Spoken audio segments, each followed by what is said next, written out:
तीन नए आपराधिक कानून भारतीय न्याय संहिता, भारतीय नागरिक सुरक्षा संहिता और भारत साक्ष्य अधिनियम कल से लागू हो गए। मुख्यालय से 5 किलोमीटर दूरी पर स्थित मॉयल नगरी भरवेली थाने में नगर पुलिस अधीक्षक कंजुल मयंक मिश्रा, थाना प्रभारी हेमंत शर्मा और समस्त स्टाफ की उपस्थिति में जनसंवाद जागरूकता कार्यक्रम में नए कानून के संबंध में जानकारी दी गई, जिसमें थाना क्षेत्र के सरपंच, जनपद सदस्य, आंगनवाड़ी कार्यकर्ता, आशा कार्यकर्ता सहित स्कूली बच्चे, मॉयल के गार्ड बड़ी संख्या में ग्रामीणों के साथ उपस्थित रहे। न्याय संहिता पासपोर्ट भावना को प्रकट करते हैं। भारतीय संविधान की मूल भावना के साथ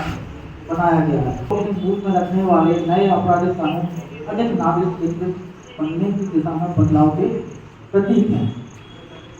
जो बीएनएस धारा 173 है वो नागरिक को अधिक पारदर्शी, जवाबदेह और तुरंत बनाया गया है। सभी की जिम्मेदारियां फिक्स की गई है। में आवेदन करने की निर्णय की निःशुल्क प्रति प्रदान करने का अधिकार मिला है। बीएनएस की कानूनी जांच, पूछताछ और मुकदमे की कार्रवाई को इलेक्ट्रॉनिक रूप से आयोजित करने का भी प्रावधान रखा गया है। मतलब कहने का मतलब ये है कि यदि कोई व्यक्ति न्यायालय उपस्थित नहीं हो पा रहा है तो वो इलेक्ट्रॉनिक माध्यम से अपनी उपस्थिति दर्ज करा सकता है। ठीक है, इसके लिए इलेक्ट्रॉनिक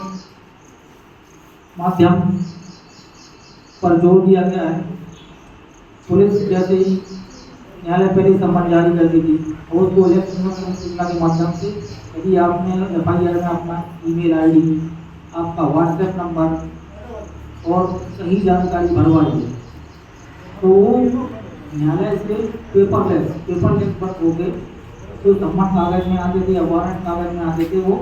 इलेक्ट्रॉनिक माध्यम से थाने की आईडी में आएंगे। तो थाने की आईडी के माध्यम से संबंधित गवाह, संबंधित फरियादी या जो मामले का साक्षी है उसके व्हाट्सएप पर उसको बैठे बैठे पुलिस शामिल करा देगी। ठीक है, उसकी सूचना के लिए पुलिस को आपके द्वार पर नहीं आना होगा। पूरी टीम को, सर को बहुत बहुत धन्यवाद देती हूँ और आप सबसे भी यही कहूँगी कि जो भी नियम आए हैं, नई जानकारी जो आई है, नई धाराएं जो आई है, इनको आप भी अपने मोबाइल में फोटो लेके रख लीजिए, जिससे आपको क्या आंगनवाड़ी कार्यकर्ताओं को भी बहुत ज़रूरत पड़ती है क्योंकि वो गांव से जुड़ी हुई रहती है और गांव में बहुत सारे ऐसे कांड होते रहते हैं। इसलिए आप सभी से मैं अनुरोध करूँगी कि आप इसे अपने मोबाइल में सेव कर लीजिए। कभी भी आपको ज़रूरत पड़ी तो आप ये देख सकते हैं और धीरे धीरे हमें इसका नॉलेज होगा क्योंकि एकदम नई धाराएं आई है और पहले जो पुरानी धाराएं थी वो चेंज हो गई है। आज जैसा कि थाना प्रभारी हेमंत जी ने बताया कि आज से संपूर्ण भारतवर्ष में हमारे जो मुख्य 3 आपराधिक न्याय प्रक्रिया के जो कानून थे उनको बदल दिया गया। जो भारतीय दंड विधान में जो मूल कानून रहते थे जिनके आधार पर संपूर्ण क्रिमिनल जस्टिस सिस्टम चलता था, मतलब आपराधिक न्याय का जो व्यवस्था चलती थी, जब भी कोई व्यक्ति न्याय के विरुद्ध कोई काम करता था तो उसको किस प्रकार से सजा दी जाएगी, उसको किस प्रकार के अधिकार प्राप्त होंगे, उसको किस प्रकार से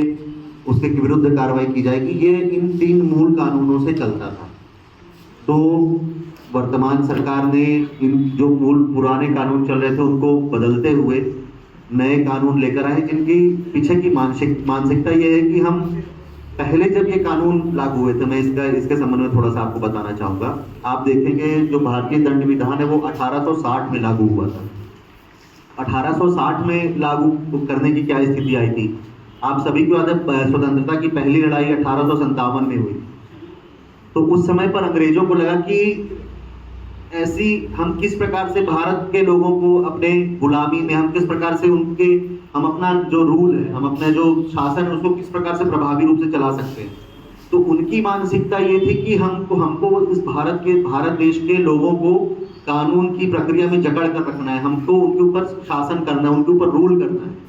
तो उनके द्वारा जो कानून लॉर्ड मैकॉले द्वारा बनाए गए थे वो उस मानसिकता से बनाए गए थे। पूर्व में जो सीआरपीसी वगैरह थे वो भी पहले के चल रहे थे, बट उनको 1973 में और भी प्रभावी क्रियान्वयन के लिए बदला गया था। तो जो एक औपनिवेशिक मानसिकता थी, जो कॉलोनियल माइंडसेट था कि हमें शासन करना है गुलामों के ऊपर, उस चीज को बदलने के लिए सरकार के द्वारा ये नए कानून लेकर आए गए हैं, जिसमें मूल भावना ये है कि हम शासन करने से ज्यादा, हमें सजा देने से ज्यादा हमारा उद्देश्य जनता को न्याय दिलाने में रहना चाहिए। जब भी कोई एक पक्ष पीड़ित होता है तो एक पक्ष अपराधी भी होता है,